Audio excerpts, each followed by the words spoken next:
All right, so I'm in my shed, about to drop the blades, sharpen and balance them on the mower. But I want to show you guys a little fun fact, So if you don't have one of those connectors to hook up to your air hose line to put air in here, here's something, a little trick.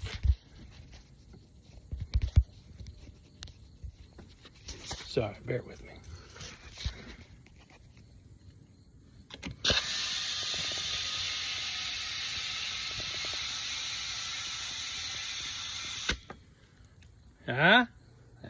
Look at that. Look at that. Who would have thunk that you could just and put air in your tire?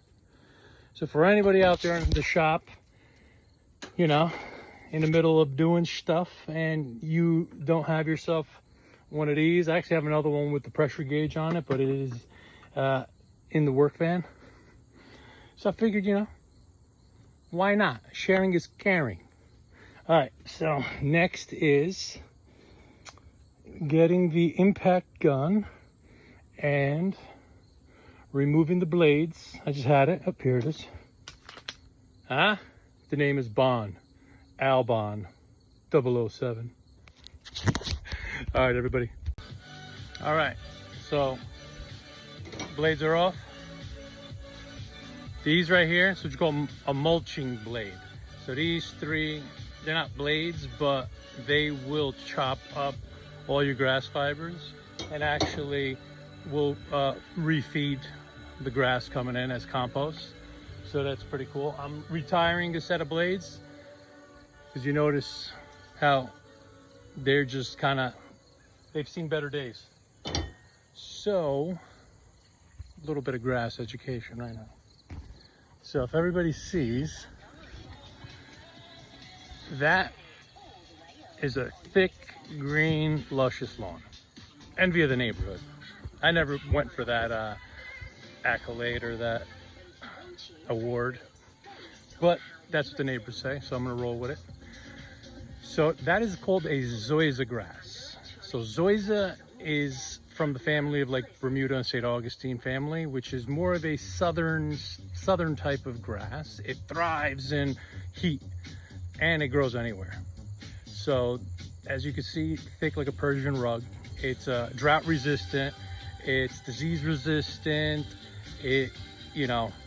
but the downsides of it is it takes long to establish. So zoysia, they say it's 3 steps. It sleeps, it creeps, then it leaps.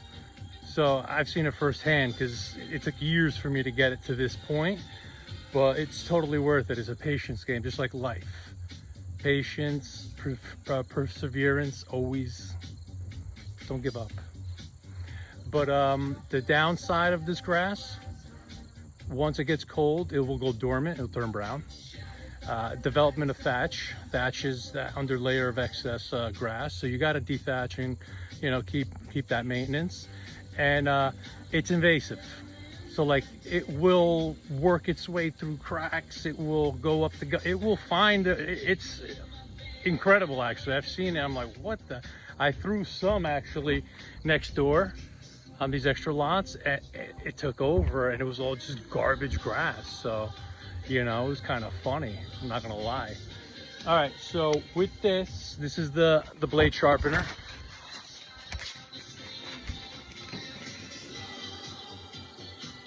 So the blade sharpener is, not everybody has it. Again, I used to do this stuff back in the day.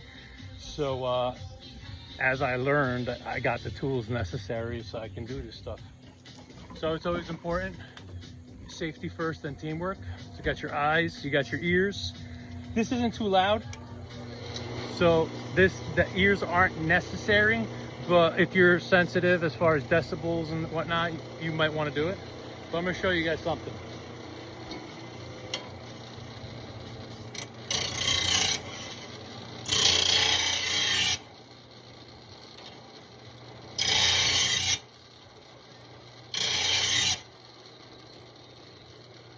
So you see how it's slowly starting to?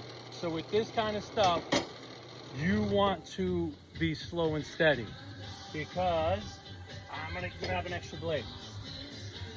when you're sharpening it, you're heating it. If you're heating it, you're going to be compromising the steel, because after a certain point, after a certain heat, it starts developing stress, and you know, it will dull faster. And so I always take a couple pulls off this and then switch it over to the other side and do a couple more, and then put this blade down, grab the other blade, do a couple passes, and then by the time I reach it again, it's cooled down. It's not gonna compromise the steel's integrity. But this is what I want to kind of show you guys. It's what happens when you overheat, or when you hit something too. You'll see. Stand by.